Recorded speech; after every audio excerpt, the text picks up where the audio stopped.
The term contract that you use immediately brings to mind the image of making a deal with the devil depicted in films. Are we talking about Satanists? Exactly. They openly embrace Satanism and make no effort to hide it, and they have a very specific mission. And what about the notion of the end of the world? Let me ask you directly, is the end of the world truly coming or not? These things happen for a reason: to cast doubt, to discourage seekers from walking the spiritual path, to distract them and redirect their focus. It's about harvesting their energy. It may appear that you wake up in the morning, skip breakfast. I don't eat in the morning. Straight into practice? Yes. So you just practice, then consult people, then practice again? No. So how does it go?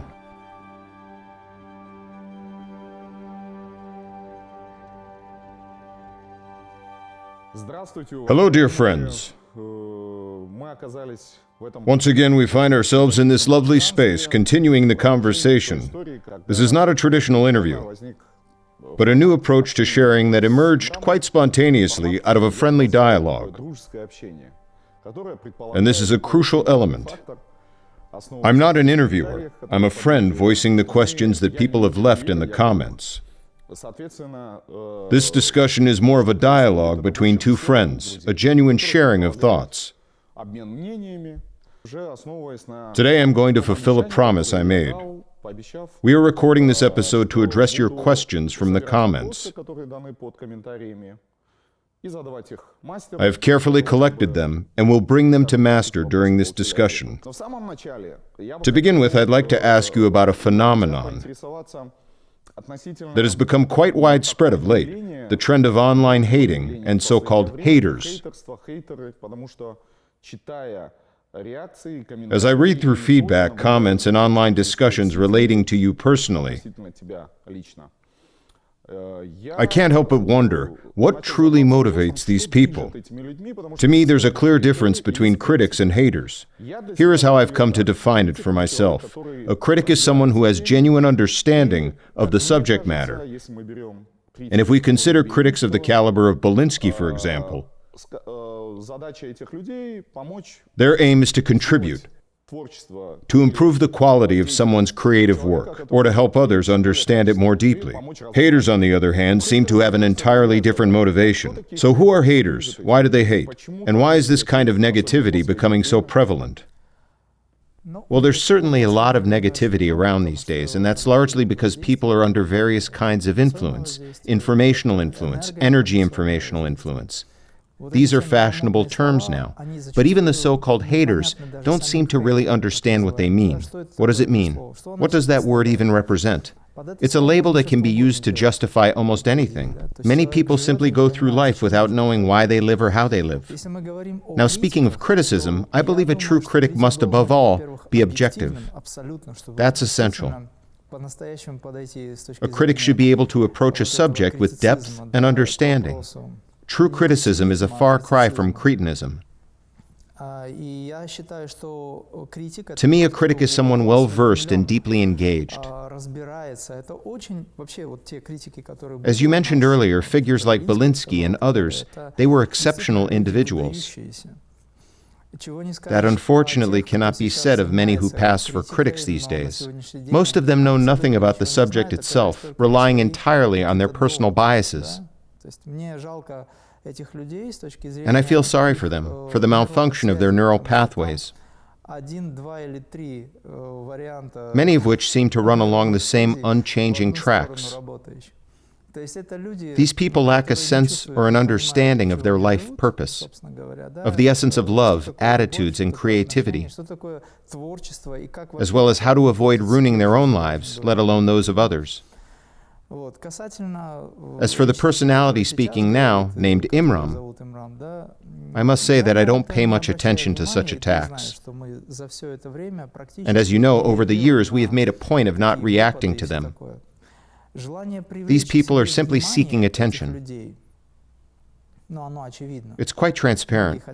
They want likes, they hope to gain traction, and so on. That much is clear. But there's a deeper issue at play here. We're talking about individuals who harbor genuinely destructive intents. Some haters are merely attention seekers. I'm just reflecting on the topic now that this question has come up. They use every means possible to draw attention to themselves, and often quite successfully. They are financially motivated. Money is their driving force. And then there are those who truly act with destructive intents. These go beyond casual haters. They function like a workforce. I'd call them minions. Let me explain what I mean. Who is a minion? This is someone who acts under orders, carrying out someone else's agenda, knowingly and deliberately. We must understand that the world we live in, we are talking about spiritual practice, this world is governed by two fundamental forces. People have, unfortunately, become more open to negativity than to positivity. Why is that? Because we're all subject to various influences. It's vital to acknowledge and remember that these two forces, positive and negative, operate within every single human being. There is a struggle, a battle being waged for the soul of every individual. This is an esoteric matter, entirely separate from any religious context. Esotericism teaches that there are forces in the world that impede human evolution. Esotericism teaches that there are forces that hold us back on our journey towards happiness, joy, personal growth, and so on. And of course, these forces do everything in their power to ensure a person's neurons function as rigidly as possible.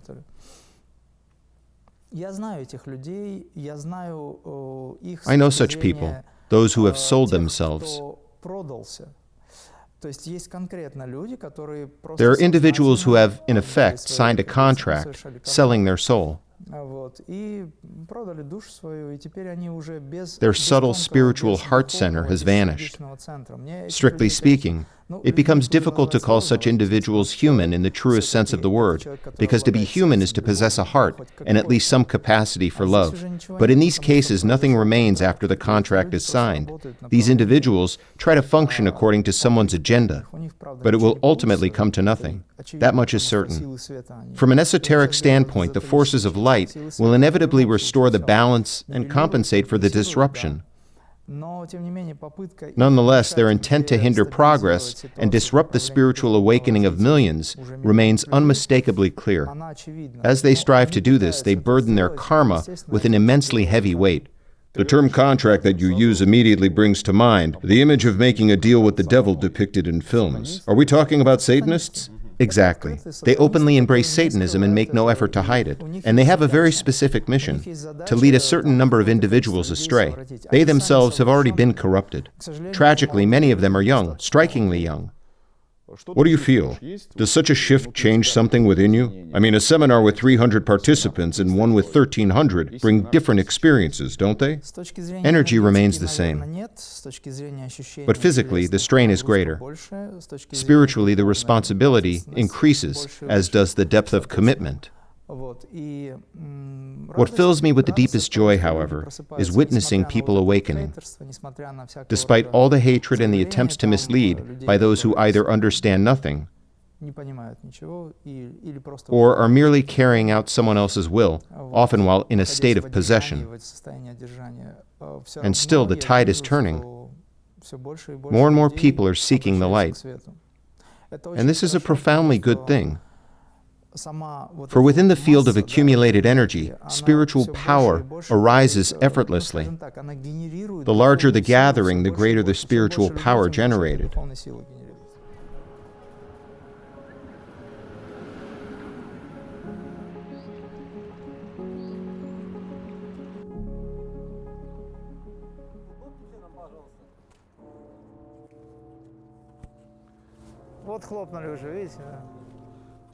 I believe that creative expression is not just desirable, but essential. After all, creativity comes from the word create, which means to bring something to life. In addition to teaching and sharing knowledge about Kriya Yoga, you are also a talented musician.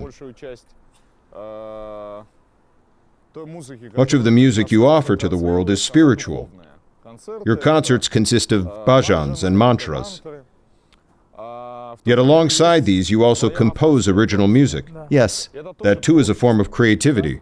yes. You see, when we compose music, it's very much like painting, only using sound instead of color. To me, music and painting are essentially the same. Painting is frozen music, and music is the vibration we see expressed on a canvas. You could compose music inspired by a particular painting. I'm a musician, but if I weren't, I might have become a painter. I love sound and the images it evokes. These images appear in space, and I strive to convey them through sound. The original music you mentioned represents compositions that convey specific symbols. It is composed in a special sacred way. Technologically, I use digital ratios and codes that allow the energy of the music to be absorbed more effectively.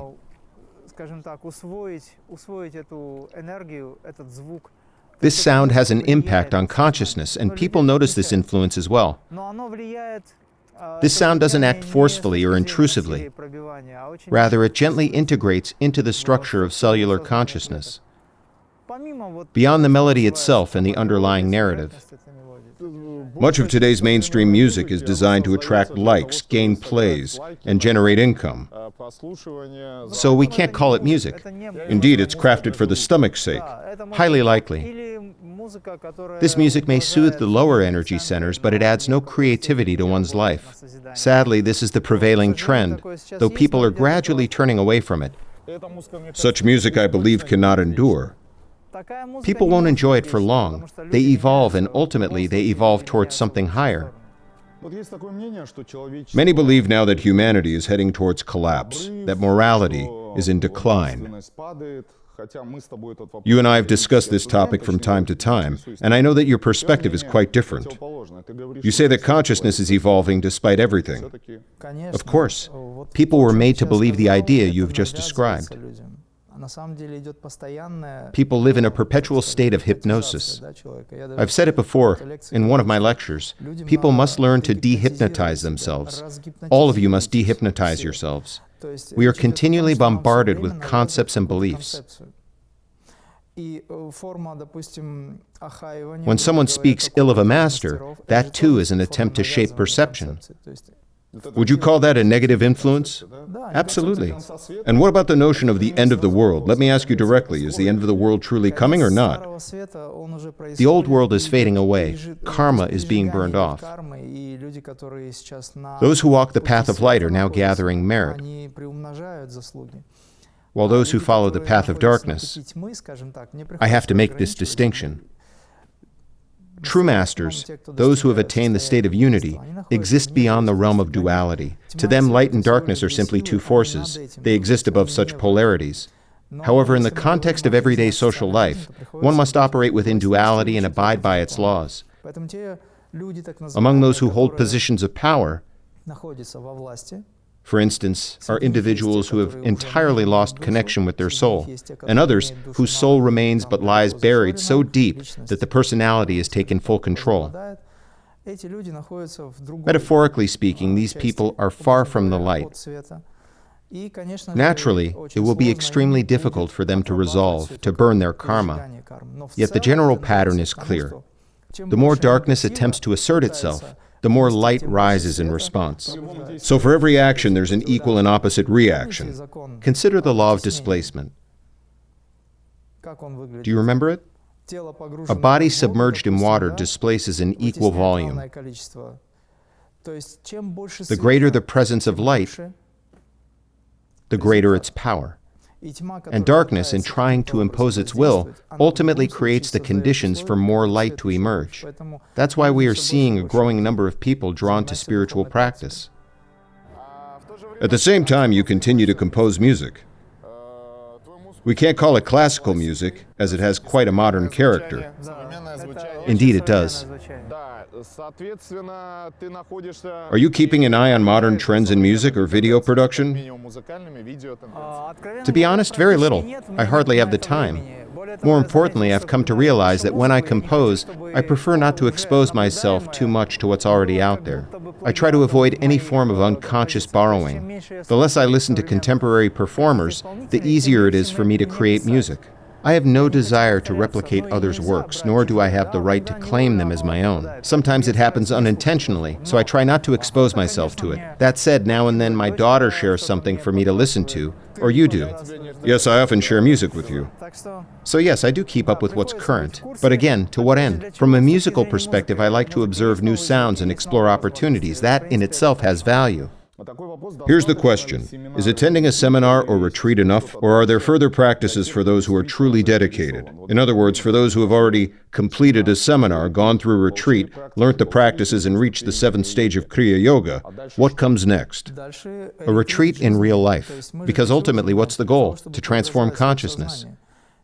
Of course, it would be wrong to claim that attending a single retreat or seminar is enough for someone to attain their goal.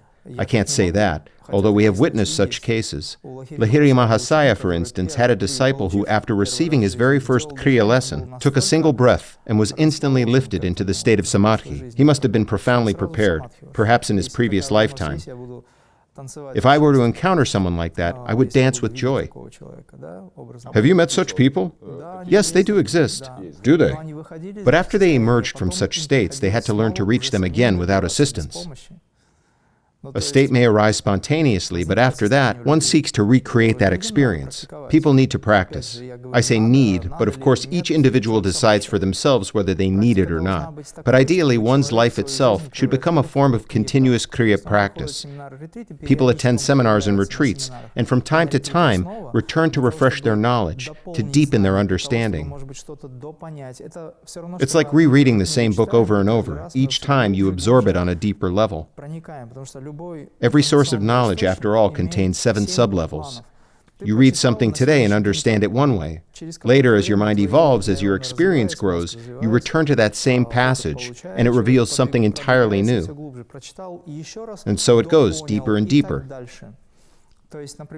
Take the Gospels, the Quran, or any other sacred scripture. They all contain profound truths. And the depth of understanding depends entirely on the person. With practice, we deepen the understanding of the book of our life. We come to grasp the psychology and the philosophy of our journey. We come to know ourselves. So is it generally enough to attend a seminar and retreat, and then begin practicing to find your path? Generally, yes. In theory, that could be enough. But in practice, questions always arise. As a person progresses, they begin to ask, "Look, I've started to feel something here. What does it mean?" And they return to retreats to explore that further. There's so much within us to discover. As I always say, we are a book of life, and to truly understand life and the Creator, one must first come to understand oneself. There's no need to seek externally. Everything you need is within you. There are quite a few questions related to finances. Some people seem to think that everything associated with you is inaccessible, expensive and elite, not for ordinary people. You regularly provide consultations and barely have personal life. I'm not trying to defend you, it's simply a fact. You're always guiding and helping people. Time will tell how much of that truly helps. But I do my best. And yes, I've never taken money for consultations related to health or other problems, nor do I intend to. I help people with various issues, whether it's their health or life struggles, and I treat it as service. There was a particularly interesting question. I remember it clearly. I even memorized it. Money isn't the issue. What matters is the result. But nowadays, there are so many charlatans. That's a fact. Everywhere you look, someone's offering life advice or charging for seminars. What do you think about such practices? How can we tell whether something is a genuine teaching or not? Because now people are bombarded with information, often wrapped in clever marketing and subtle psychological tactics, and they fall for it all. How can we filter them out? It's hard for me to comment on those involved in this. I have no right to judge or diminish one's significance. On the contrary, I always do my best to uplift everyone. In any case, everyone does their job. Even if they are not very professional, they still gain certain experience. Once, I was also a beginner. But here is what I'd like to say in this regard. Pay attention to your intuition, to the feeling you get when you engage with that particular individual. You've attended many of our events. Did a single person leave dissatisfied? No, I've seen unhappy and skeptical people transform. Yes, many come with doubts wishing to see who this Imram is, what he's on about, what he's really offering. But after some time, something within them changes. They begin to see themselves more clearly. They gain strength. They rediscover joy. They feel renewed confidence in life. I observe this. You also do. And still, I won't claim the credit. They did the work. But you were talking about your events, and I would like to return to the core of the question. How can we tell if a teacher or path is true? Certainly not by the price they charge. There are renowned psychologists who charge a lot for their services. Some do it on purpose as a psychological trick. High prices filter out those who don't really need their services. This indicates that money is not the main goal. This is just a mechanism to filter out those who do not really seek help. There are those who don't charge money but accept other forms of compensation. I'm talking about aspects of magic. I want to say that we must rely on our intuition that speaks within us. Communication can be pleasurable or not. It's about listening to your heart. It's about the feeling of joy that lingers after the interaction. You either feel good or wish to get up and leave. I'm not referring to instances where exorcism takes place on a subtle plane. Someone may go about their life entirely unaware that they are subject to a subtle form of possession. I mentioned this earlier. People who carry inner negativity actually live in a state of possession. This is a concept that science is beginning to explore. These are negative programs acting like living energies that influence our thoughts and behavior. To overcome these, we need spiritual power. In that moment, when someone visits an exorcist, they may suddenly begin to feel uneasy. They might have the urge to get up and walk away, yet they're not fully aware of what's happening. It's the body that wants to escape, the body in which this program resides. In such cases, the person is sometimes physically restrained. They are restrained until the program is resolved, until the entity, the so-called demon, is driven out from where it hides, often in the brain or behind the eyes, obstructing the flow of life. Only then does the person begin to come to their senses. They awaken and may even say, "Now I see, I'm aware that I exist." Their personality begins to return. There are, of course, more subtle forms of exorcism. When someone like a psychologist... Okay, let's take a spiritual mentor as an example. A master evokes one's thoughts through minor or even major catharses. Bringing a person into a state that can be experienced is quite perplexing. He does so in the course of interaction at the request of that person who came and asked for help, and the master has agreed to help them. In this situation, one may also wish to get up and go. However, they realize that they are talking with someone who can help. Imagine someone needs surgery. It's something no one ever wants to go through, but you understand that a surgeon is there to help you. Yes, it's tough, but it's something you have to endure for a while. The same goes for psychologists and spiritual leaders who help taking on one's karma. Returning to your question, I want to say that those who attend the event should rely on their feelings rather than their mind. Understanding will come later. First and foremost, they should feel. Does it arise in the heart? Yes, in the heart, but for some, not only there. There are various ways of perception. Have you watched the Voice TV show? The panel of judges don't see the performer. As they listen to someone singing, they often demonstrate how their body reacts with goosebumps. This is the most primitive form of perception, but it evokes strong emotions. Our body has all the knowledge. It knows everything because all evolutionary stages are recorded within it. That's why we teach Kriya. It helps uncover this evolution. And the mind must learn to understand it. At the seminar, I explain how the mind does this. The Kriya system is structured so that practitioners evolve by leaps and bounds. The prince grew up in no time.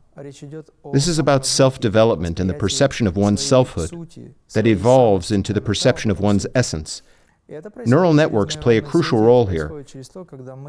The practice of Kriya enables us to reach our energy centers, where we discover knowledge that was cosmically embedded in us from on high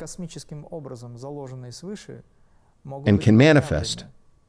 Does it mean we activate this inherent knowledge through Kriya? It was given to us from on high. At birth, we already have it. We only need to discover it. It may appear that you wake up in the morning, skip breakfast. I don't eat in the morning. Ah, straight into practice? Yes. So you just practice, then consult people, then practice again? No. So how does it go? My life has ceased to follow any kind of routine. I wake up in the morning, if I've slept at all. My life is a continuous practice, so I don't have to engage in formal practice, but I still do, to maintain rhythm, not just for myself, but to assist others in their practice.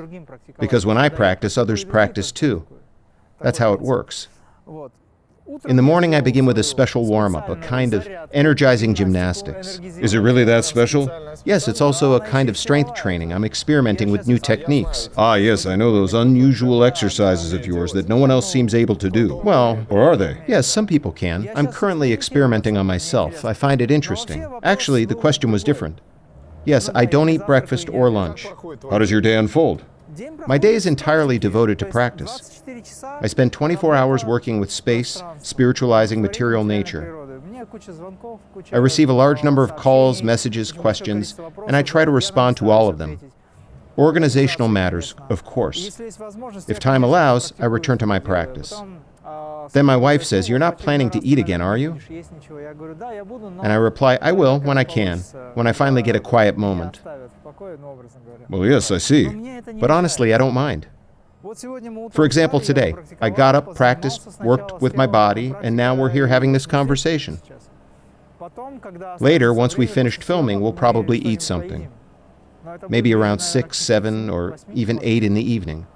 Eating once a day, by the way, opens up good opportunities.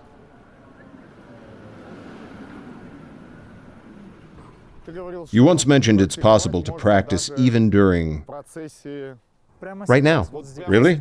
Yes, of course. But how? One can't be doing all 42 energizing techniques. Why not? As you walk, you can still maintain awareness of the tension and relaxation in the body and regulate these processes. You can hold your focus on your assemblage point and control your state of mind. You can maintain awareness of the Creator's presence from head to toes. All this is practice that opens up new possibilities. As the wind touches your skin, your nerve endings are receiving energy. It's not just wind, it's energy. You accept this energy, recognize its level, its quality, how it functions and interacts with your body. Where is your assemblage point? What are you focused on? This is your spiritual work, the realization of your higher nature. So you don't need a special location for practice. As you walk towards your destination, you simply need to realize that any position of the body in space is manifested energy, the higher power. Here you are. Of course, when you do have the opportunity to sit quietly and meditate, to step away from the noise of the world, then yes, you may choose a special place for that. There's plenty of content about you out there, your talks, videos, and quotes on social media. But here is what I am personally curious about. What app or service do you use to make people dream of you? I mean, fair enough, TikTok, Instagram, YouTube, but people often see you in their dreams. So if such an app exists, would you mind sending me the link? Because that's a joke, of course. I see. This application is called Kriya. This application is called consciousness. This happens because during sleep, the human mind no longer interferes. And without the constant noise of the judging, fearing, doubting personality, it becomes much easier to help someone at a deeper level. I'm talking about the ability of consciousness to reach out to the consciousness of another individual, bypassing their personality It's when cosmic consciousness meets another cosmic consciousness, and it enables support and guidance to be offered at the cosmic level. And when the person wakes, they may think that it was just an image, just a dream. But it isn't always just a dream. Or it never was a dream at all, like in that fairy tale. The image lingers. People remember and perceive it as something that really happened. Profound processes unfold in such moments. This is how many teachers connect with their disciples, or future disciples, or other seekers, through dreams. It's how the Creator works as well.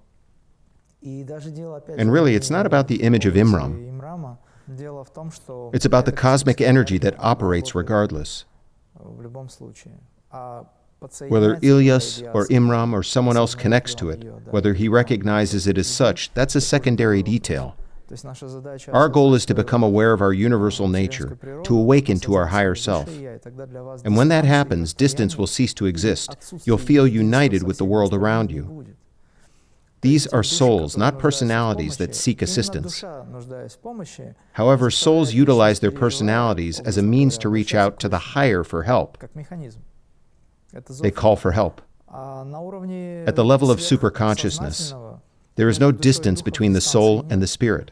And when you appeal to the higher, it always responds, perhaps through an image that your heart holds dear. That's entirely possible. People are apt to think, well, let's keep things simple. It's not you who chooses to appear to a particular person in a dream. People often create idols for themselves. You remember that saying. Now and then I've come across comments from people saying they've seen you in a dream. Some even compare you to Jesus. Some believe you are presenting yourself as a saint. And many similar comments. Let's revisit this once again, just to clarify. You are master who offers the necessary knowledge to help people awaken and begin walking the path of self-development. Yes, let me remind you of something that I often emphasize. I've never said to anyone at any event that I am a teacher or a master. That's what people call me. Do you remember our previous episode? I do. A form of name-calling. They decide for themselves. It's their choice. Some people feel something, others gain experience. Some find help, others maybe not as much. But in any case, something begins to unfold, and they feel it. That's the first thing. Now, as for Jesus, if everyone genuinely tried to be like Jesus, the world would be an entirely different place. Or like Mary Magdalene, the most holy. The world would be different, and our task is to strive towards that. Take, for example, the Muslim world. People aim to live like the Prophet Muhammad, peace be upon him. Why not? Yes, that's how it should be. To emulate the best of humanity. Exactly. Why not? It's essential. But how many actually do this? So for those who are on the spiritual path, all of this makes sense. As it does for those who are only leaning towards spirituality before they fully commit to the journey. They cultivate and uphold certain moral and ethical values. They sense that they are different from others. It's not good to compare, but it makes it clearer. They move towards morality and light, turning away from anything that destroys life, from violence, even in their thoughts. Such people have already embarked on this path and will ultimately embrace this Kriya. This is why I can't judge people's reactions. It all depends on the level of consciousness of This person. Yes, their assemblage point. Let's revisit the subject of haters. Their consciousness operates at an extremely low level and frequency. They cannot act otherwise, but they can rise above it if they want to. Yet at this stage, they've chosen not to do it. They act under influence. They feel at ease in this filth and spread it around. However, over time, filth or mud dries and solidifies, becoming like clay or asphalt. It is further compacted under the weight of passing cars, turning as solid as iron. Once dried, it is not easily broken, even with a hammer. That is exactly what life can become for such people. And that's actually quite sad. So, what was the question again? It's not a single question. It's more a mood or tone that often comes up. People phrase their concerns in all sorts of ways, but the undercurrent is clear. All right, I'll give a simple answer. After all, this isn't an interview, it's a conversation. Sure. It's very simple.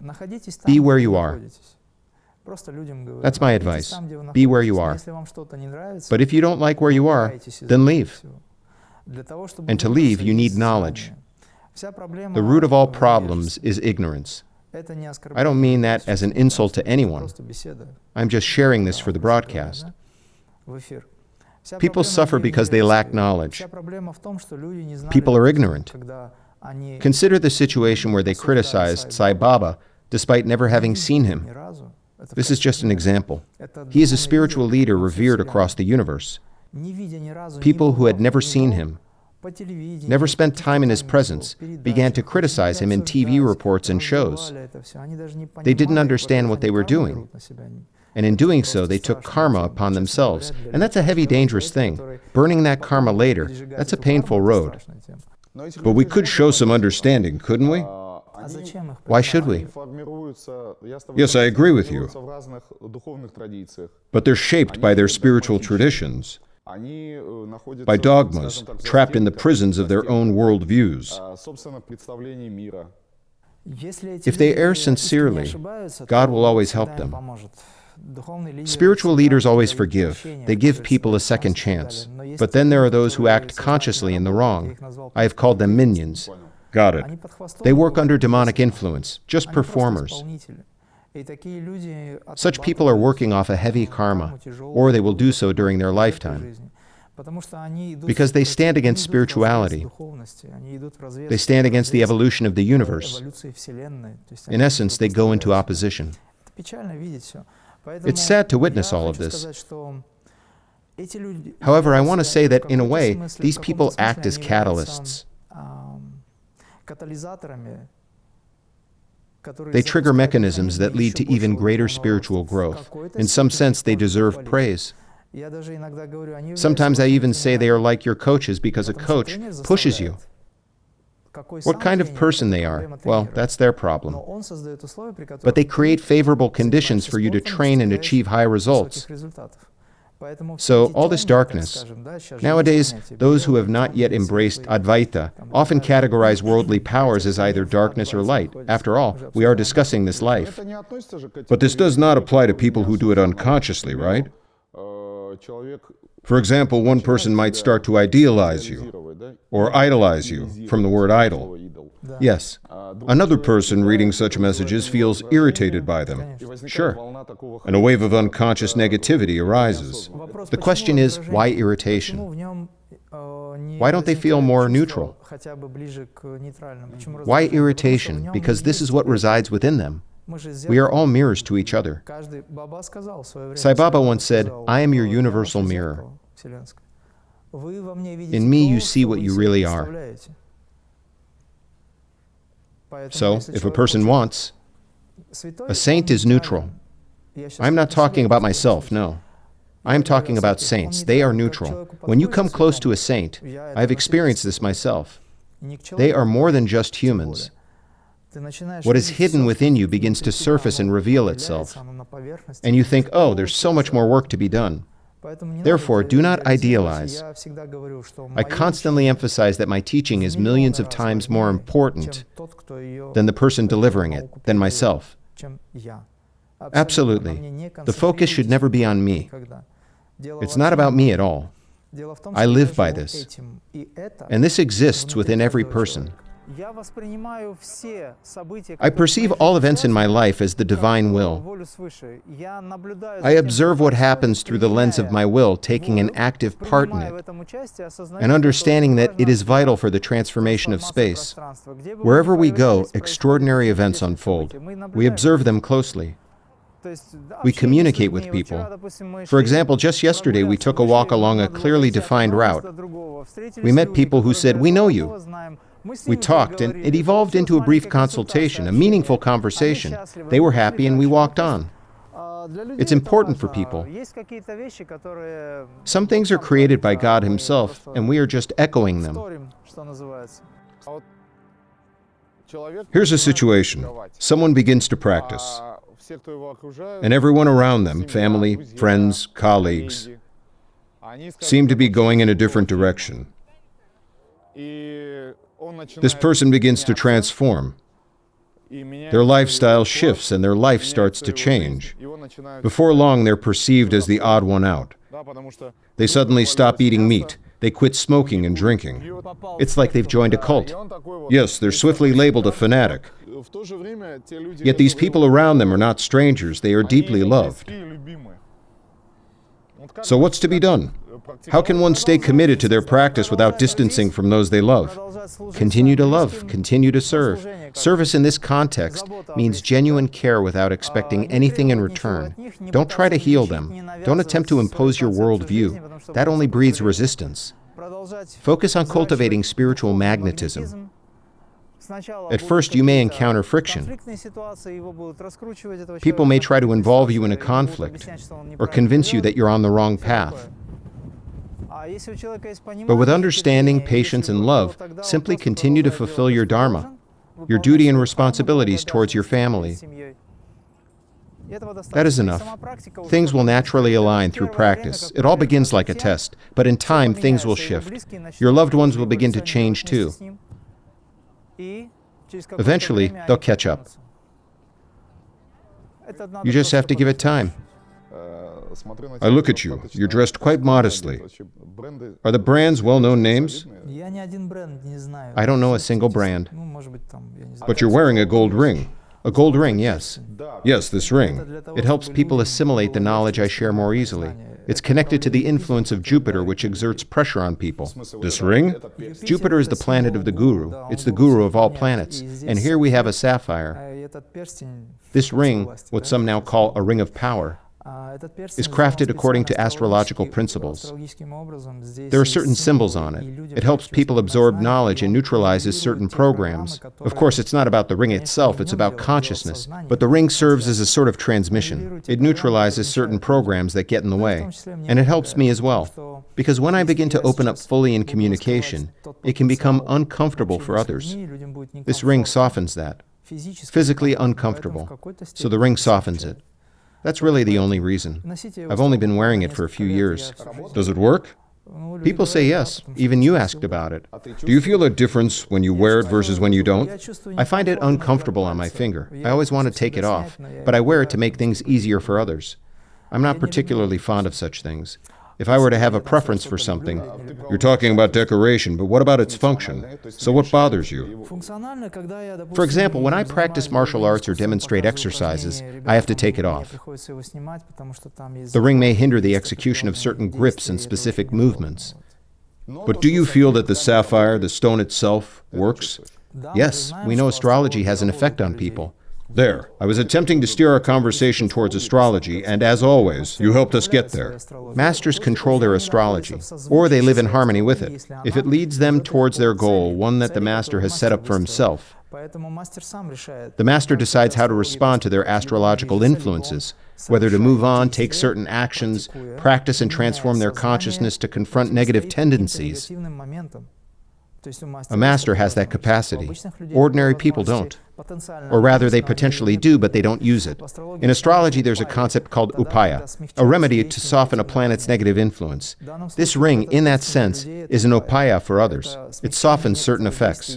Their potential, their planetary influence, their stellar influence, their karma, simply put, because astrology is karma. This is what stands in their way. Most people have only a superficial understanding of astrology. To them, it's just 12 signs. Simple enough. They read a daily forecast in some app. And there are, by the way, many questions about astrology.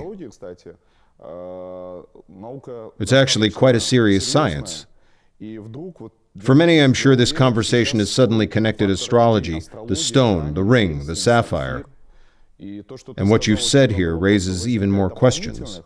I realize we can't go deeply into all that in this interview. We have another focus today. The Vedas contain all the answers. Study Jyotish. Sorry to interrupt, but there really isn't much time. Yes, the Vedas contain all the answers, explain astrological influences, and reveal mechanisms that help people navigate through life more effortlessly. For example, I believe someone practicing spirituality should be an example to others. Why shouldn't one dress elegantly? Because someone might say, their elegant clothing must mean they are not spiritual. Well, what does it mean to look spiritual? Wearing rags, or what? Or being dirty and unkempt? Appearing as an austere monk. True asceticism lies in having the means to wear the most expensive clothing, yet remaining unattached to this. And when there are no expensive clothes or no luxury car, you still remain just as calm and free. You see? Asceticism is about moving through beauty, appreciating it for what it is, without seeking to possess it. You don't depend on it, right? You are free. That's it. So, what, a shirt? It's just a shirt. People say, wow, what a shirt you've got on.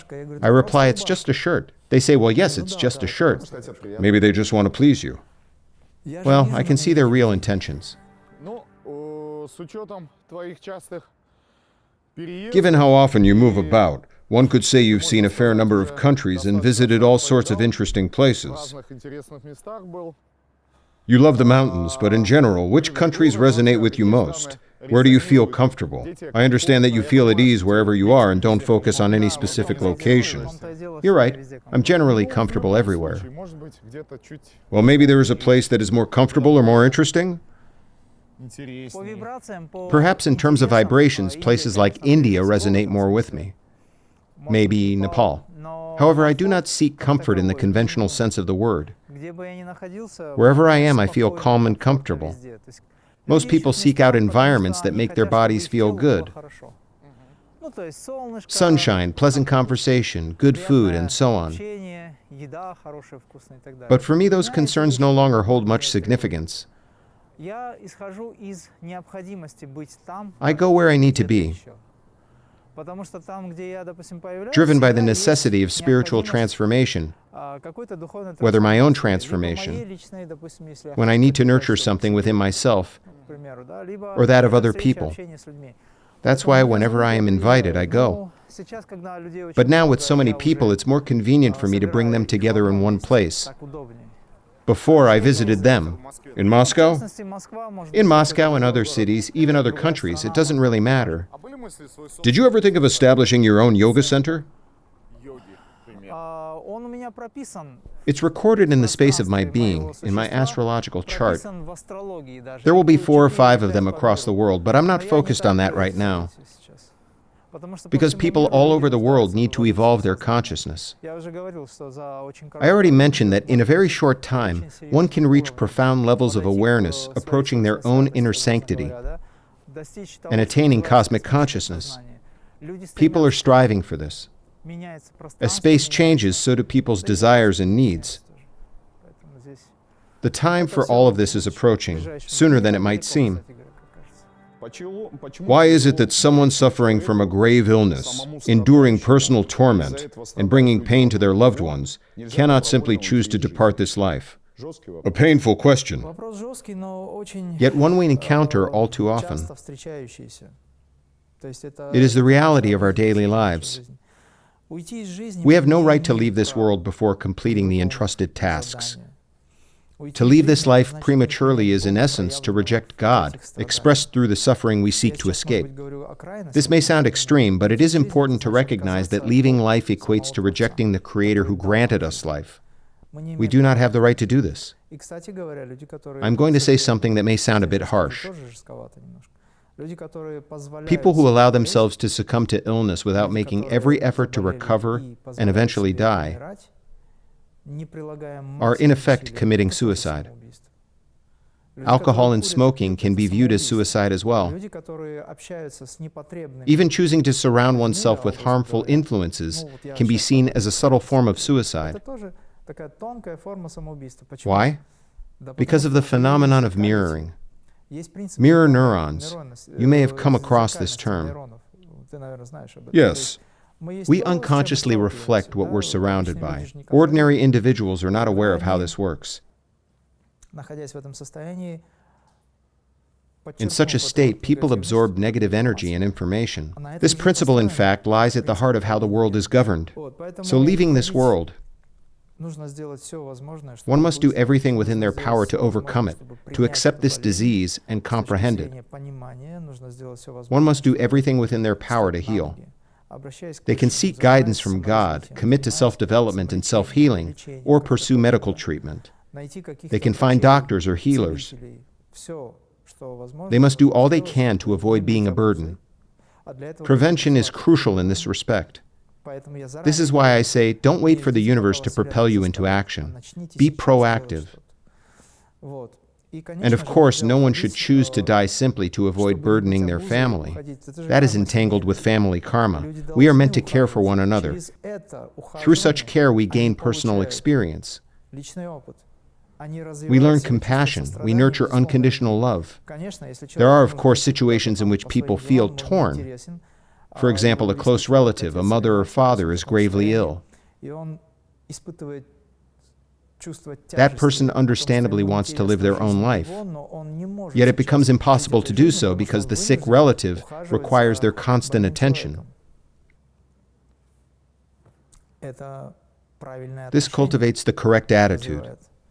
One must realize this is your family, your own blood. You must help. Through this act, we awaken unconditional love and strive for the awakening of our soul. Without this, the entire world.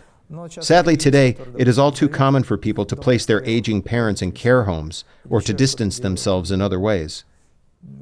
It's far from being spiritual. Absolutely. Next question.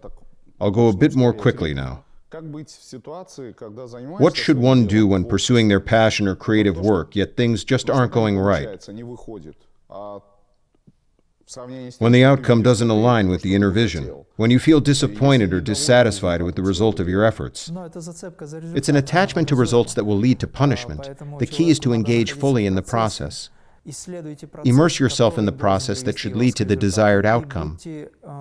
Approach this process with sincerity and commitment, and the desired results will follow. When we become overly focused on the end result, we often neglect the importance of the journey. Whether it's due to difficulty or a lack of genuine engagement, the result is unlikely to meet expectations. Because we are attached to the outcome? Yes, it inflicts punishment. Does Imram believe that the current monetary system is appropriate and necessary for human evolution? No, I don't think so.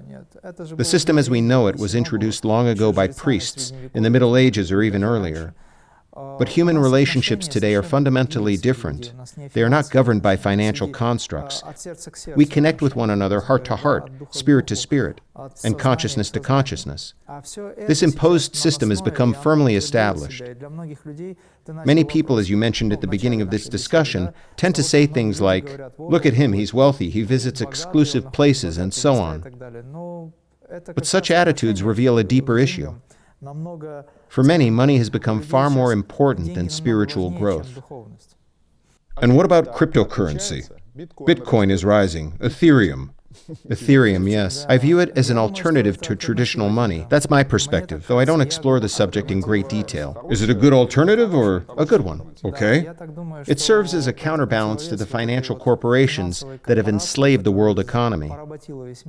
A quick forecast, maybe. Will Bitcoin rise? It's likely already on the rise.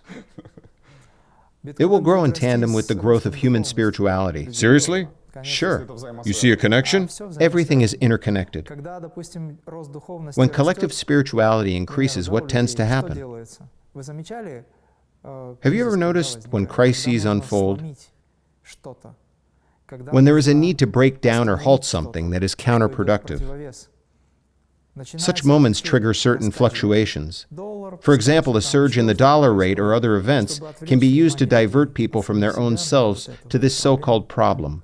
The media swiftly amplifies these crises. This is a deliberate tactic used as a counterbalance. I've heard it said that cryptocurrency is an alternative which can offer people a certain degree of freedom. I don't think that's a bad thing at all. How can one manage migraines and effects of magnetic storms? And what should one do during such storms? Indeed, lately we've experienced a surge in magnetic activity. There's complete turbulence on the sun. No one seems to be taking steps to restore order. Yes, no one seems to be monitoring the sun. The sun behaves in this way because it is not being praised. It nourishes and protects us. It provides us with elemental forces. A vast array of cosmic elements pass through the sun and are transformed into micronutrients. Selenium, for example. Many people are deficient in it. You can buy selenium at a drugstore, but often these supplements are of low quality and poorly absorbed by the body. Few realize that selenium can be produced within the body when you look at the sun. If a person steps outside in the morning, before 10 a.m. when the sun is still gentle, they'll see a beautiful glowing sphere of orange and violet. You gaze upon it, you take in its beauty. This works at sunset too. The elements required for selenium synthesis enter the body through the eyes.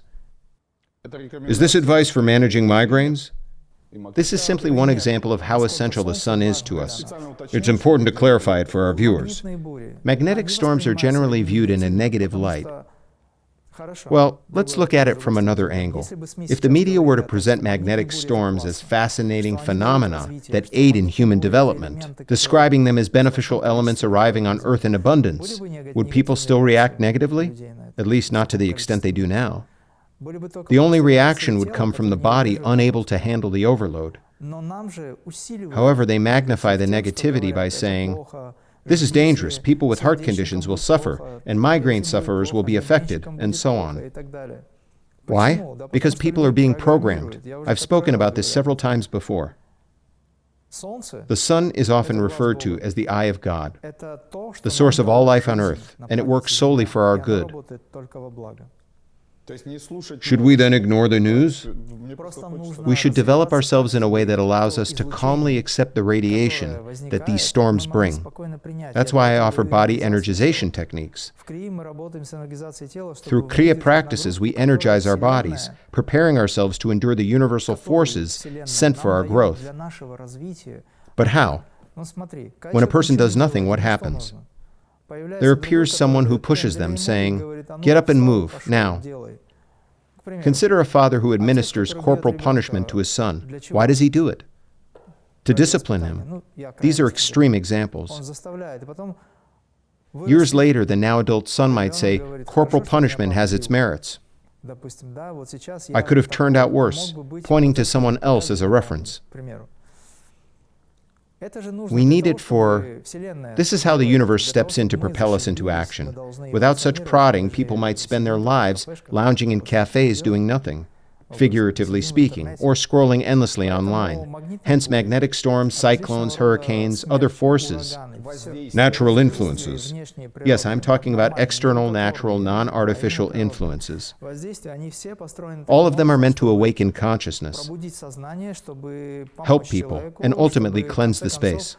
Take heavy rain, for example. People grumble. Rain, mud feel unpleasant to many. A downpour. Or a downpour, yes. But it grounds negative programs. Water grounds them and carries them into the earth. Is the air purified too? Yes, chemtrails and other pollutants are removed from the air. So ultimately, it all comes down to how you perceive this and how ready you are for this. Yoga is the ability to see the divine in everything. Okay. Even the negative events currently unfolding in the world are essential for fostering unity among people. We speak of this often. An interesting question. Can one cut their own hair? Unexpected, but let's mix things up a bit to shift focus. Yes, of course. An unexpected question. You can certainly do anything to yourself, yes. What do you mean? I thought you might respond. Provided it's done with the right intention. Say, for instance, you need a quick haircut before a date to impress a beautiful girl, and your hairdresser cancels last minute. It depends on that girl's preferences. Some girls love short hair, others love longer styles. And some girls don't love it all. The question, though, seems to be deeper. It's about how much influence one can exert over oneself. From an esoteric perspective? Yes. There are many superstitious beliefs. We are currently talking. Yes, that's what it is about. Many are believed to be bad omens. For example, some say you shouldn't sew something while wearing it, that it can lead to death. It has an element of magic, and yes, it works. What matters is the correct attitude towards these things. Many of these omens no longer work, yet people remember them. Human consciousness shifted and they lost their power. But there are superstitious beliefs that don't work, and there are symbols and signs that are connected to nature. Nature also changes. I remember practicing pranayamas, breathing and body energizing techniques, in a park back in the roaring 90s. There was a branch above me. I stood under a tree practicing, working with space and energies. A crow landed on that branch. A big black crow. It wasn't random. I sensed it had a purpose. It carried information. This crow began to shriek at me. It sat no more than 1.5 meters away and didn't stop shrieking throughout my practice. It was not the usual cawing, but a wild, persistent scream. Only when I completed the practice and emerged from that state looking at it, it flew away. It was a sign, and it was also a form of influence. Ravens, from a magical perspective, carry information. Crows are ravens. Well, crows can also be considered messengers. Soon after, I received some troubling news. I won't go into details now. Still, I had completed my work. No negativity settled in me, although there were definite attempts to draw me out of balance. You see, there were no mobile phones. Crows were used instead. Yes, we had no mobiles back then, but birds are still used for this purpose. The pigeon post is also a form of communication. So about cutting your hair, yes, you can do it, but ideally have it done by the one you love. So it's better to entrust it to someone else. It's simply hard to reach the back of one's head, the left side especially. You don't really know people. Next question. I see only the good in people. How should one cope with? Get ready, the ending is quite unexpected. The constant flow of distressing news about animals. About animals. Animals are our furry friends, so one must try to meet such news with a certain neutrality. I understand the ecological crises and the tragic number of animals that have been killed. This type of news is reported more and more often. This should stir empathy within us, and it is essential that we do everything in our power to stop such harm. But let me share with you something I've come to understand. Look, human beings are considered to be the rational, dominant, and most important species on Earth. At least, it's how we think about ourselves. Animals, though perhaps less rational, often act with far more wisdom than we do.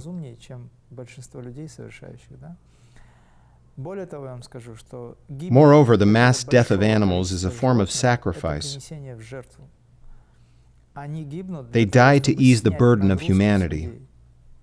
Are you getting the picture? This is something very few people truly consider. Dolphins, seals, whales.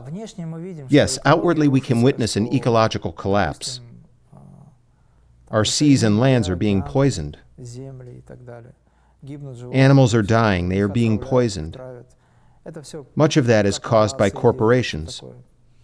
But generally, it happens, yes. But look at it from a different angle. I'm not saying it should happen, but these animals are taking on karma. In doing so, they often reveal to us where the planet, waters or lands, has been poisoned, and people can avoid harm for themselves. People are affected, too, when they consume fish from polluted waters. These are sacrificial animals, and then there are those that sacrifice themselves, right? Yes, animals are sacrificed and they have to accept their fate. Take, for example, a cow led to slaughter. What can it do? It was born. Its consciousness is incarnated in the form of a cow or bull, and it is led to its death. Whenever I travel by car and see cattle being transported in trucks, I know exactly where they're headed. As my car overtakes this truck, I recite mantras or prayers. I bless them as I pass. But of course, it shouldn't be like this. We as humans have more than enough food that does not require killing, and yet we still kill. This is why the ecology is collapsing. Figuratively speaking, everything happening on this planet is the result of killing. Here is a related question. I quote, "What does it truly take to stop eating animal products and make that transition successfully?" I'll explain. Sorry. The asker tried to transition but ended up losing weight. They've heard that yogis recommend special practices. To become a vegetarian? Yes. No. Nothing of the kind? When I made the decision to stop eating animal products, I didn't perform any special practices. I willingly resolved that I no longer wished to consume dead flesh. I'm not a cannibal, you see.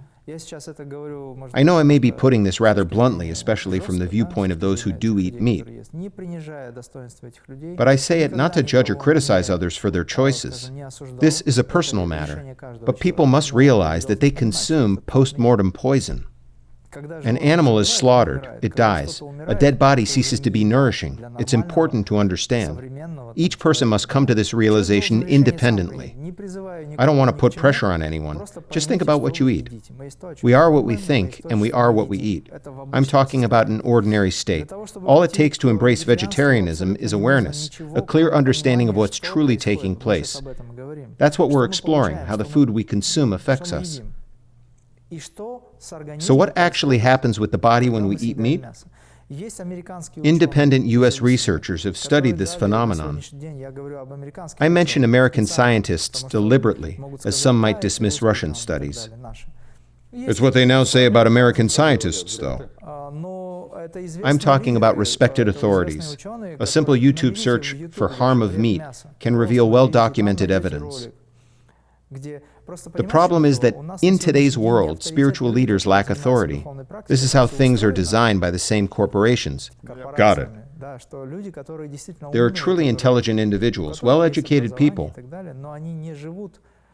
who choose to live outside that system.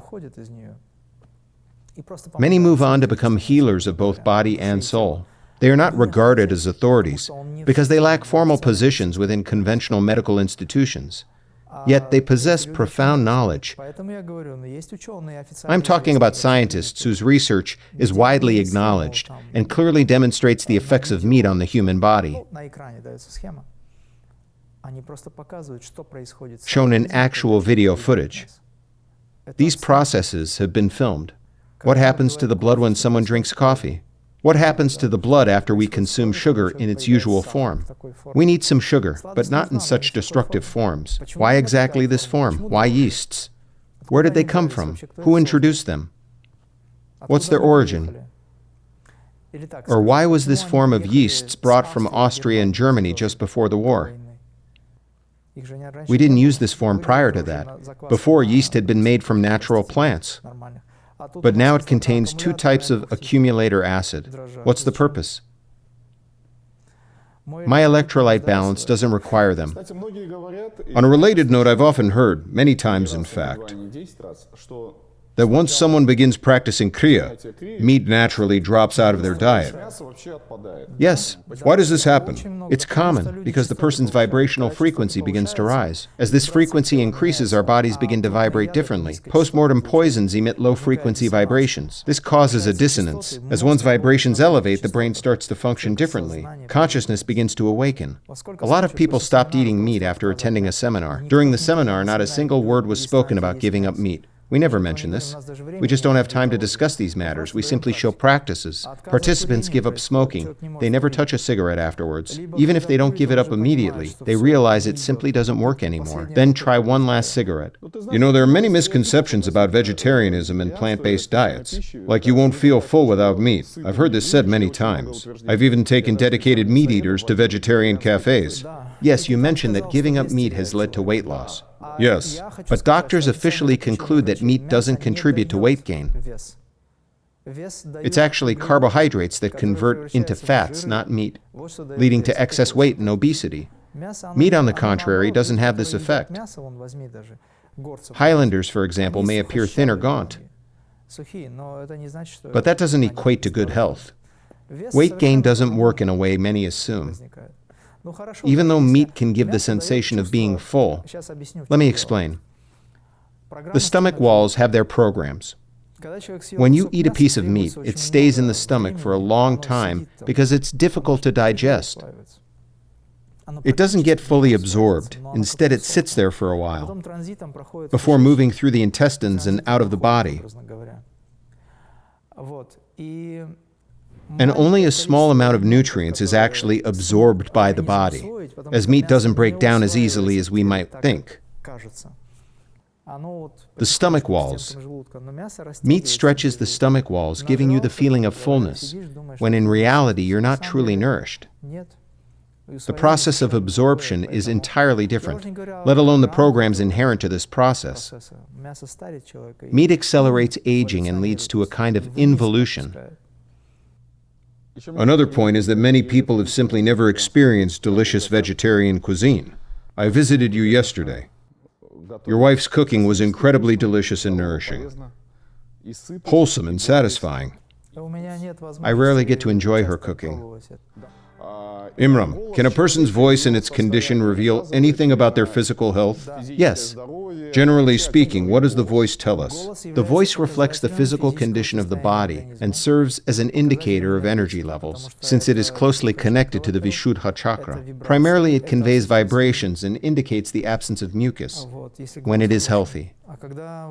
If a person's voice is weakened, not considering temporary strain from overuse, this often signals poor circulation within the energy channels. For example, if someone has caught a cold and their voice falters, That's a temporary issue. of course it is, but even then it is a sign. Sometimes you hear someone talking and their voice sounds like... It's not the timbre that stands out, but rather the clarity. Clarity, not timbre? Exactly, not the timbre. Voices naturally vary, baritones, altos, and so forth. What matters most is that the voice remains clear. Sometimes voice can become hoarse. It usually happens when the vocal cords are strained or weakened, which disrupts the flow within the energy channels. Consequently, the vocal cords are not being properly nourished. Here's a question. I'm quoting, it all sounds very clear and cool. But this concerns only those who have never smoked, never drunk alcohol, never taken drugs, and have not been repeatedly imprisoned.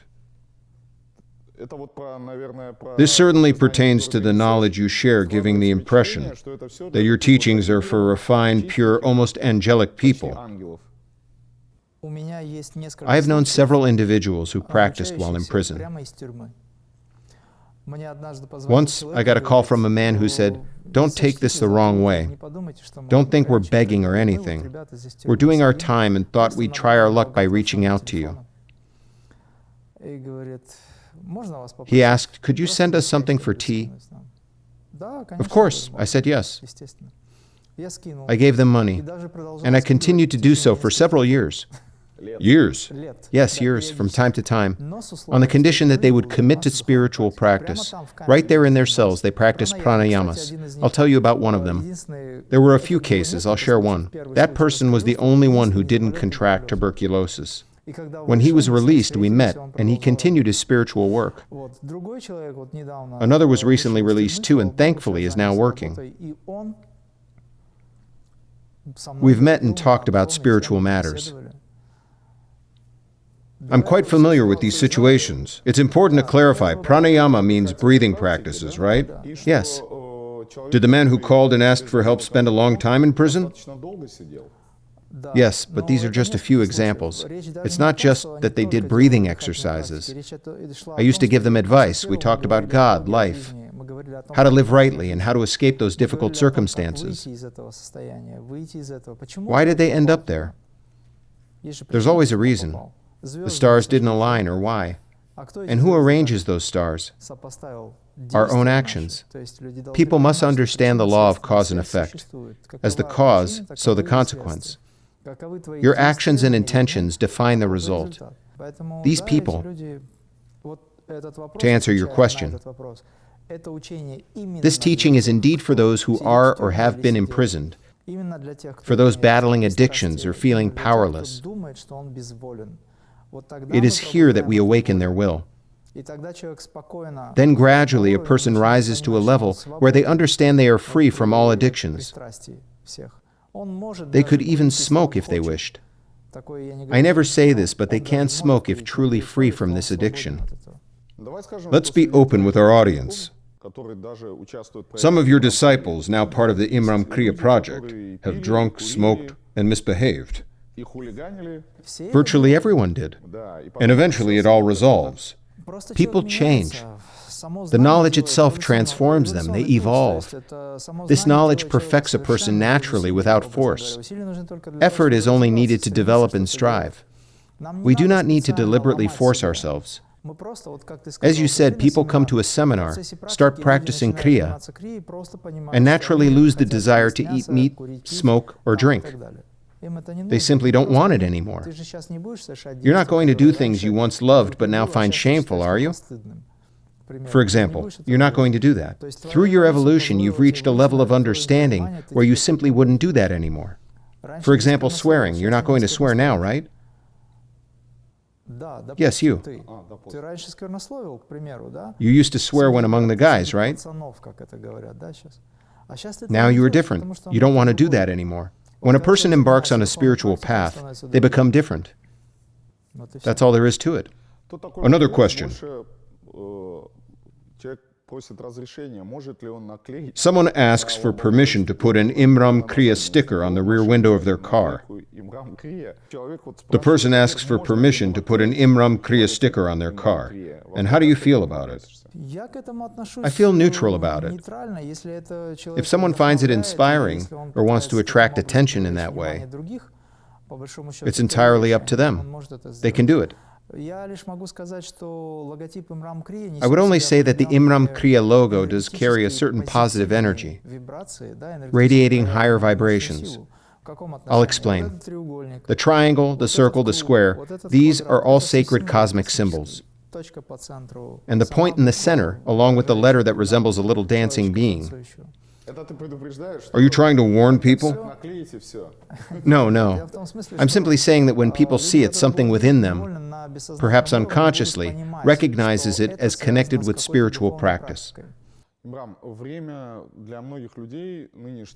Imram, many people are finding these times difficult. The fast pace of life, the overwhelming flood of information, negative information, and the challenging circumstances both globally and within Russia. Exacerbation of karma. Is this what you call it? That's how I have come to generalize it. And it seems to bring a great deal of psychological discomfort, fear, Yes. and negativity. So what kind of inner convictions should a person hold? How should one view such events to avoid harm? Fears are generated by a personality that doesn't know what lies ahead. If the personality knew the future, fear would vanish. There are known instances of individuals who, having learnt of their fate, lost all fear. Their anxiety disappeared because they knew what was to come. So in today's world, what can one do to overcome fear? Seek knowledge. Study the Vedas that contain everything. Even each person's future is recorded within them. In India, for example, there are palm leaf manuscripts upon which the destiny of every individual living on earth is inscribed. Just imagine that.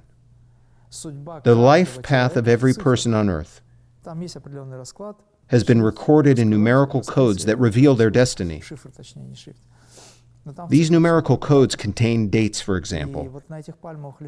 Such manuscripts are not numerous, yet everyone's destiny is recorded upon them.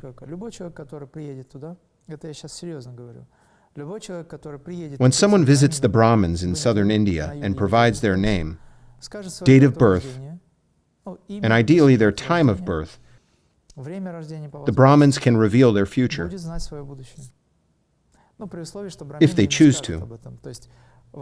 There are ethical considerations, of course. For instance, if a person is destined to die, the Brahmin will not instill fear out of compassion. He will instead offer advice on how to avert that outcome. Even that is possible. This is why knowledge liberates a person from the fear of death, because ultimately, all fear stems from the fear of dying. So the best advice I can offer is to commit to self-development. That is the way to remain fearless in any circumstances and to move along the path of unity with the divine. Fear arises only when a person does not yet realize their own divine nature. And the systems that govern society are specifically designed to prevent this realization, to turn people into a herd. Once a renowned Taoist, a sage, was asked how best to govern a state. It was Tao Te Ching, and he replied, "Keep their bodies nourished and their minds ignorant." That's all. What does it sound like to you? Well, it triggers certain associations. Yes. Like livestock. Yes. That is why those who sincerely pursue knowledge cease to be afraid, because they do know, and that is our only goal. With knowledge, one begins to realize that they cannot live that way any longer. They begin to learn things and understand how life ought to be, and they act accordingly. They take steps towards knowledge. They strive to gain experience. That's the beginning of their spiritual journey. A person who no longer strives for anything has either achieved everything already, or has ceased to exist as a person or personality. That is what we call ignorance. Here's a question, and I'm not sure whether it concerns ignorance or not. Why do people struggle to understand their purpose, their mission, or the reason they have come into the world? Because their memory is severed. On the one hand, this is a blessing. If a person were to remember, let's take myself as an example. In a past life, I was a Himalayan Mahatma, a Lama whose name was Lama Dorji. Yours? Yes. His name. But imagine that I remembered it in early childhood, or was born with this recollection. Would I have explored Taoism or Christianity? Would I strive for knowledge if I already knew who I was?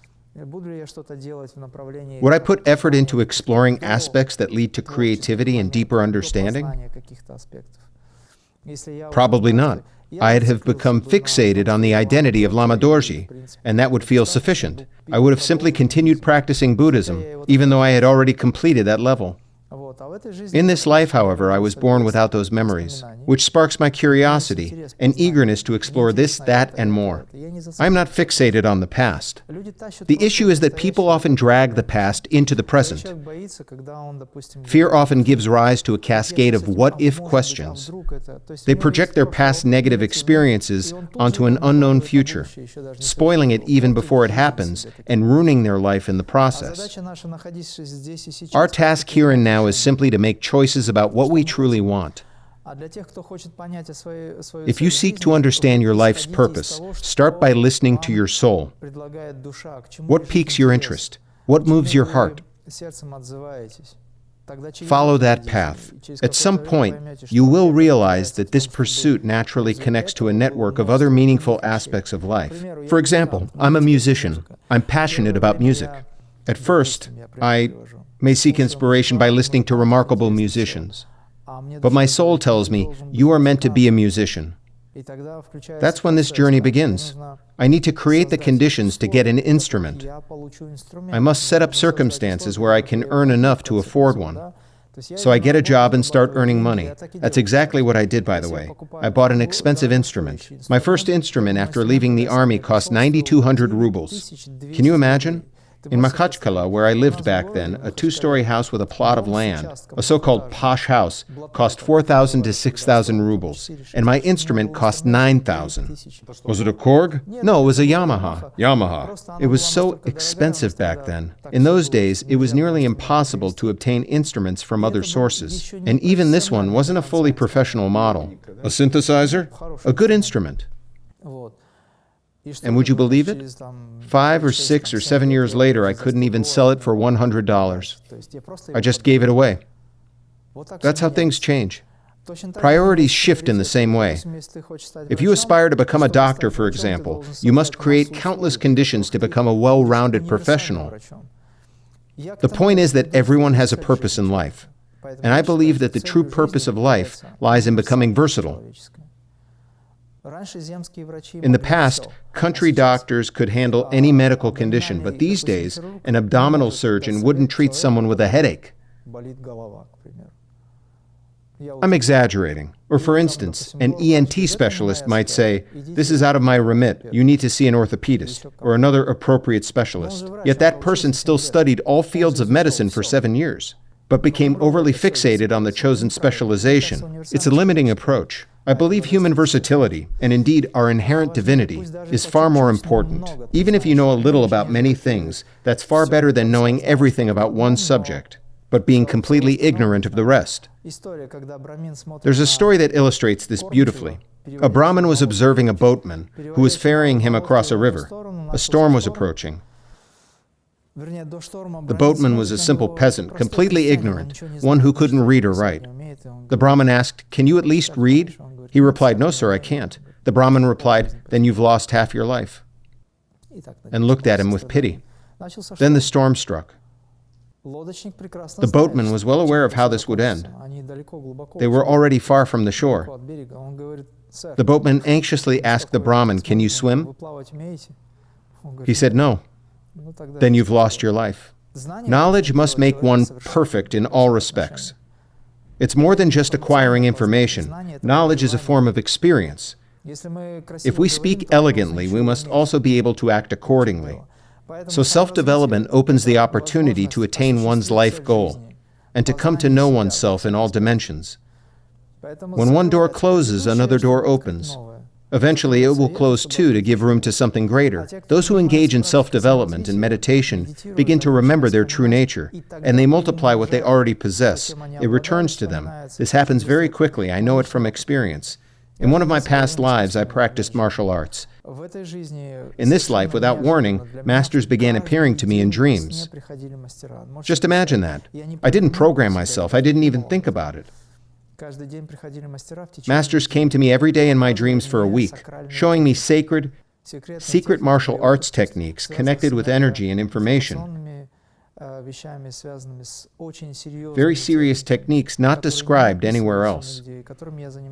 Upon waking, I simply had this knowledge because I remembered it. It was already mine. Meditation is the process of remembering who you truly are.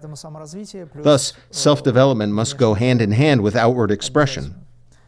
The purpose of life is not to cling to a narrow path, but to realize one's full potential as a human being, to become versatile, a living expression of the Creator in all respects. Let the progress be gradual, but in every aspect. Imram, here we come to the subject of love.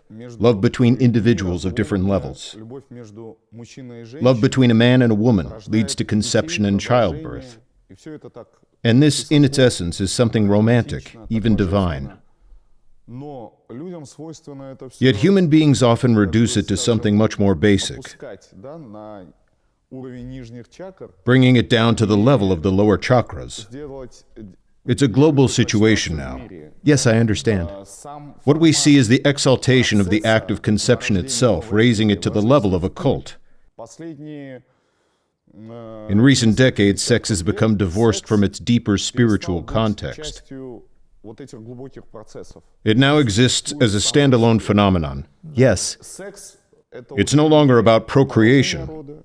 It has lost its sacredness and ceased to be an expression of true love. It has become something animalistic and mechanical. It has turned into a culture or even an industry. The family institution is being dismantled. Let's discuss this in greater detail. It's part of an effective propaganda. I'm sure you've heard of it. There's plenty of information available. The principles of morality, ethics, and virtue are being deliberately undermined. The work is done by Satanists opposing the divine, because God is morality, God is virtue. God is unconditional love, the miracle of birth, and the rightful expression of sexual energy, with a different attitude towards it. What's happening now is that people are being caught and trapped, ensnared by low-frequency attachments. A whole industry is dedicated to this, with institutions focused on leading people astray.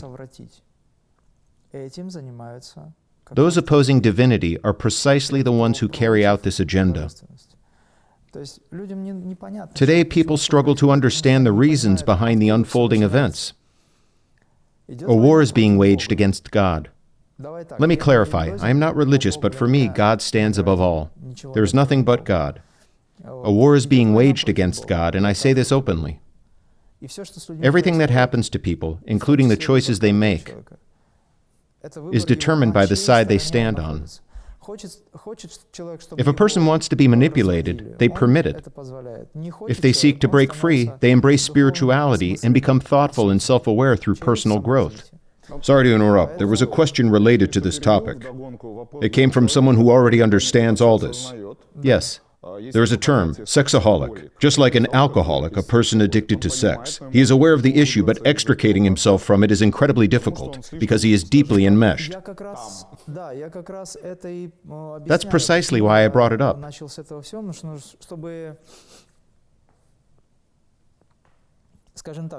Because in order to achieve positive outcomes, one must understand where it all begins and the philosophy behind it. It's important to know the origins of these processes. There is nothing wrong with procreation or with expressing love through all of one's energy centers. There is nothing inherently bad in that. The problem lies in our attitude towards it, in our attachments. The issue is that people devolve through this. This has nothing to do with sublimation of energy. And this form of energy expression eventually leads to degradation. That's what I'm talking about. This is where Satan ensnares people. Today we often speak of this so-called opposite of the divine, yet in truth, it is not an opposite at all, but something entirely distinct in nature. Sometimes I offer the following example.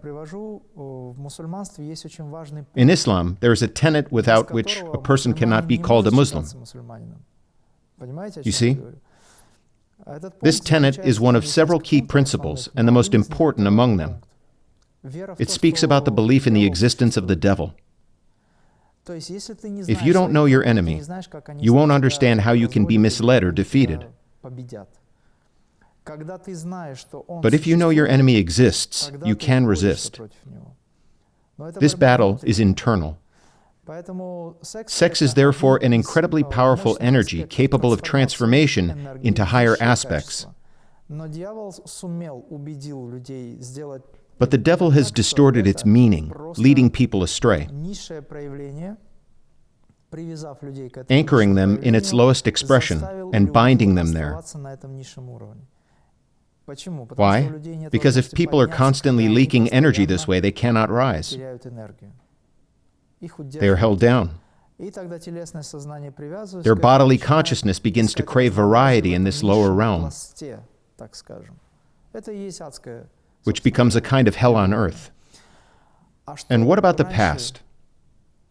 You know it perfectly well. You were engaged in cinematography. You're a wonderful screenwriter creating many meaningful images.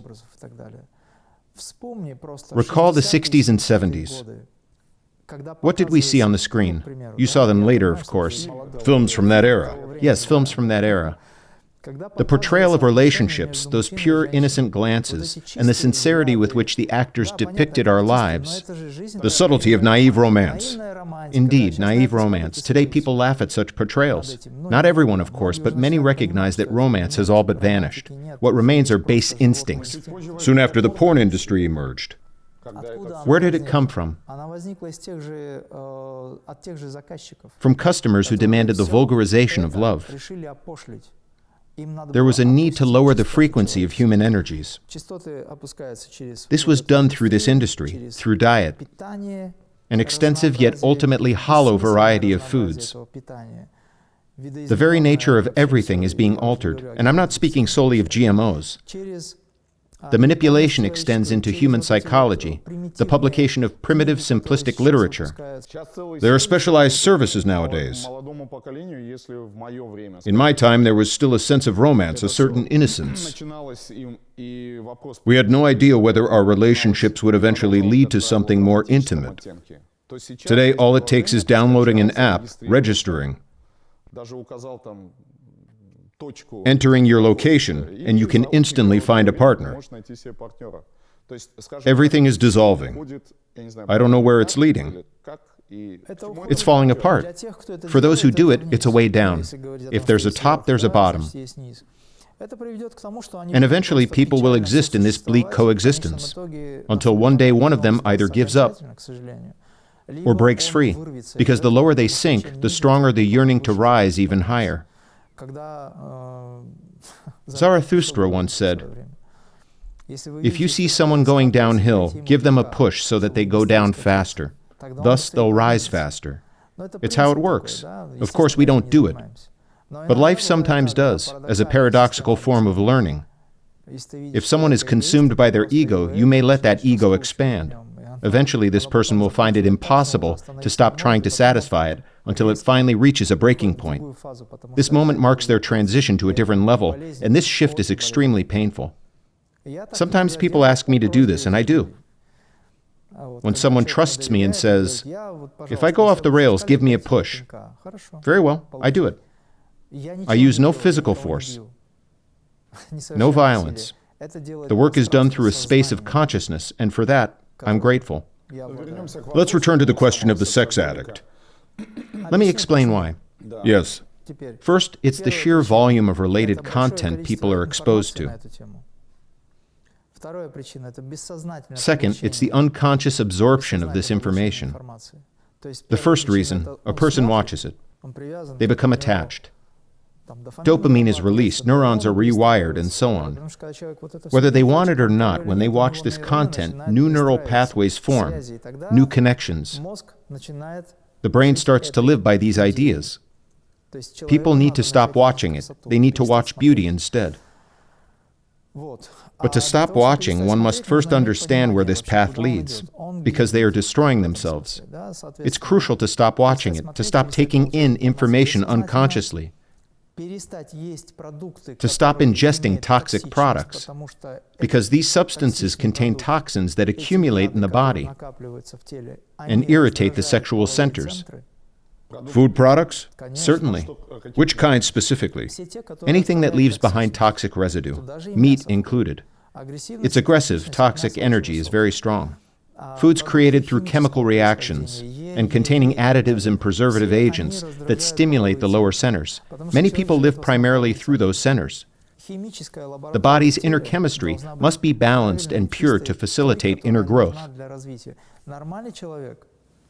A healthy person in a natural state does not experience constant sexual urges. I am talking about a physical urge, not love. When someone is compelled towards sex daily or uncontrollably, something is wrong. This is not just a psychological disorder. The body itself is impure. Cleanse the body, purify the blood, and these urges will subside. Then begins the work with the mind, freeing it from its attachments to video imagery and so on. Modern advertising is built on this. Even the most benign adverts are charged with subtle sexual messaging. Of course, you know about this, right? This phenomenon is known in psychology, and psychologists deal with it. But it's a proven method. Sex sells. It's highly effective marketing. So yes, there are reasons why it's difficult to break free from it. But if a person begins a spiritual practice, even simply practicing the 42 Kriyas, energizing the body, they can easily free themselves. Kriya Yoga is a universal practice.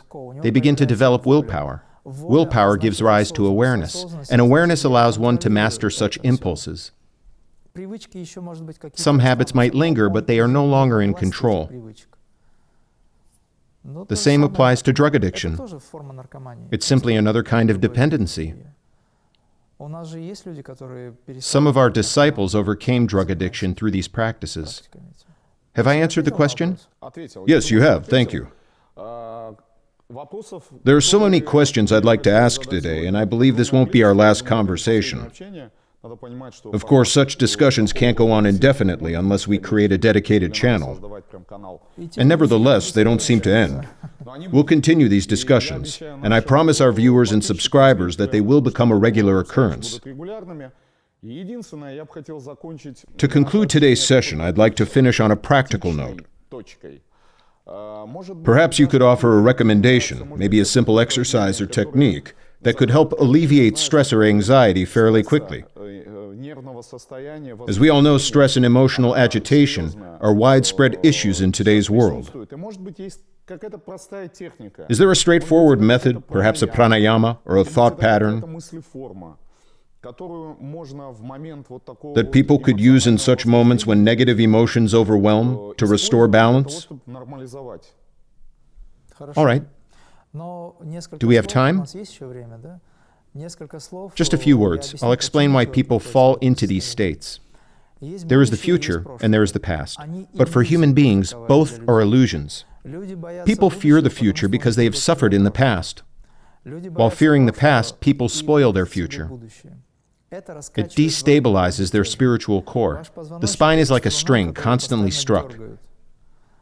This inner vibration, this constant swinging of your inner pendulum, will not cease until you learn to enter a state of being fully present in the here and now.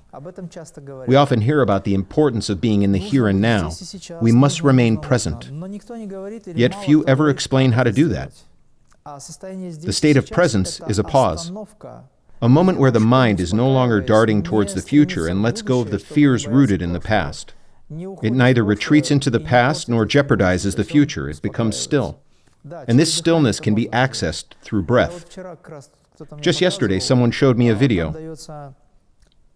A well-known blogger presenting a breathing method, describing it as a universal technique for everyone. It's quite basic. Inhale once, then a short second inhale, followed by an exhale. The most primitive form of breathing. But we've drifted so far from our natural state that even such elementary breathing is now treated as something special. Just imagine in Kriya Yoga we offer methods that perfect people and awaken their cosmic consciousness. And yes, breathwork is an essential part of that. At least something. At least something. Yes. First of all, when you need to calm down, place your hands like this. Which hand is on top? It doesn't matter, you can change later. Sit with your spine upright. Place your hands this way. Direct your awareness to the back of your head and your forehead, then to the spine. With your eyes closed, of course. Remain in this state for a little while and immerse your consciousness in the spine. Become aware of your spine, the full length of it. What about breathing? Breathe freely. Then shift your awareness to your abdomen. Keep your hands as they are and your spine upright. It's not difficult at all. In fact, it's quite easy. Simply feel the inside of your abdomen. When you did this just now, where was your mind? I was actually in the womb. I remembered myself before birth. Exactly. Your mind wasn't jumping from one thing to another. You anchored your awareness in your body. I teach these techniques. This one is quite simple. How long should one do this? Just 1.5 to 2, maybe 3 minutes. That's enough to bring calm. In fact, this helps dissolve panic attacks. You don't even need to keep your hands in this position for long. You can just close your eyes, direct your gaze slightly upwards behind the closed lids, and become aware of the area around the head, the spine, and then drop your attention or perception deep into the abdomen, still gazing upwards.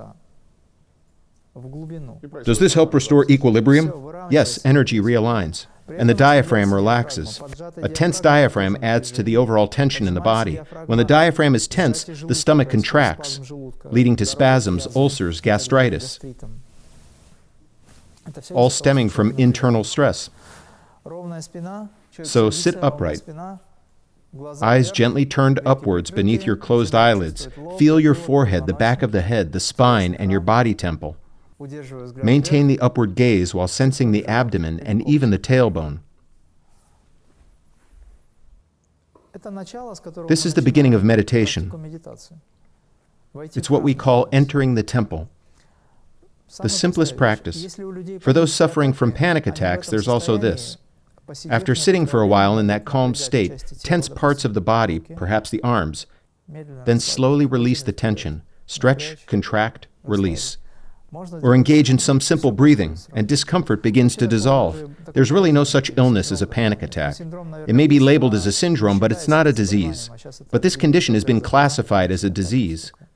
In fact, it's an illusion. I've already mentioned this. Someone once said to me, "Of course he dismisses it. He's never experienced it." But that's exactly why I haven't experienced it. I knew such states existed, but I didn't fall into them because I had prepared my body. I worked with it, and now it serves me. That's the key. If you want to avoid illness, ensure your body is developed. This is an extension of your consciousness. If your consciousness gravitates toward negativity, the body will follow suit and manifest it. It will fall ill.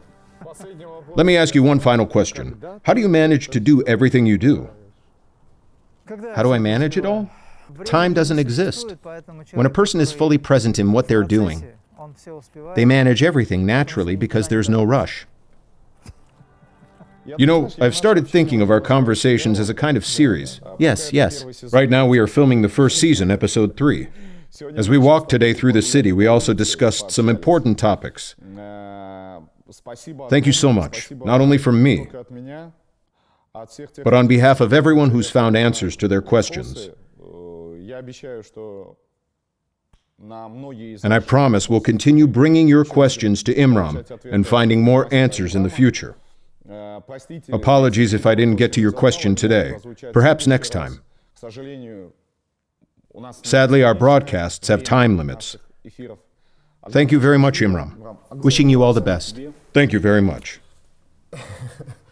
And see you soon.